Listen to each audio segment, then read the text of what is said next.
हाय, मी विशाखा.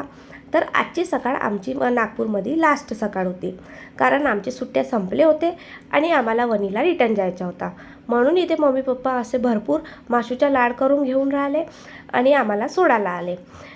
त्यानंतर आम्ही गाडीपाशी पोहोचले आणि गाडीमध्ये बसलेही. तर गाडीमध्ये बसल्यावरही माशूचा काही लाड खतम होत नव्हता.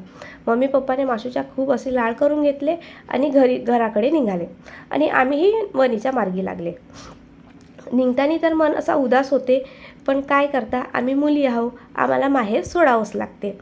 हे विचार करून मी वणीच्या मार्गी लागले आणि जाताना आम्हाला नागपूरचे तेच रस्ते, तेच बिल्डिंगा पाहून आणखी विचार आला की येताना आम्ही किती खुश असतो आणि जाताना असं मन का नाराज होते.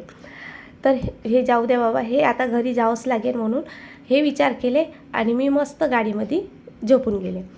झोपल्यानंतर 2 ते 2.5 तास कसे गेले आणि माहीतच नाही पडला आणि आम्ही वणीच्या रेल्वे गेटपाशी पोहोचले आणि गेट बंद होता, कारण ट्रेन येणार होती. इथं एवढा आमचा टाईम वेस्ट झाला की काय सांगावं. अशी चिडचिड होत होती का काय, असं वाटत होतं कधी घरी पोहोचते ना कधी नाही. रेल्वे गेट उघडला आणि आम्ही सरळ प्रिन्स बेकरीमध्ये गेले.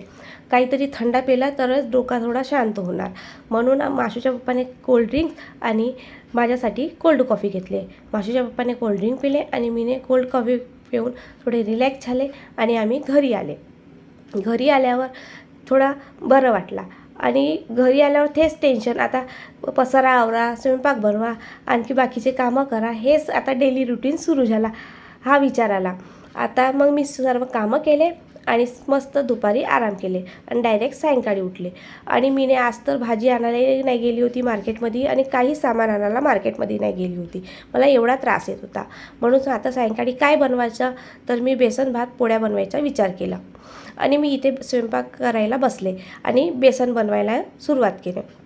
इकडे माझ्या बेसन बनत होता आणि इकडे कुकरमध्ये भात होत होता. ते मी बाहेर येऊन बघते तर माशू आणि माशूचे पप्पा इकडे मस्त गोंडी गाण्यावर छान असे डान्स करत होते. हे पाहून मला खूप असा हसा येत होता. ते बघितले आणि इकडे माझा स्वयंपाकही झाला. थोड्या वेळाने आम्ही जेवण करायला बसले आणि इथेच माझा आजचा ब्लॉग संपला. बाय.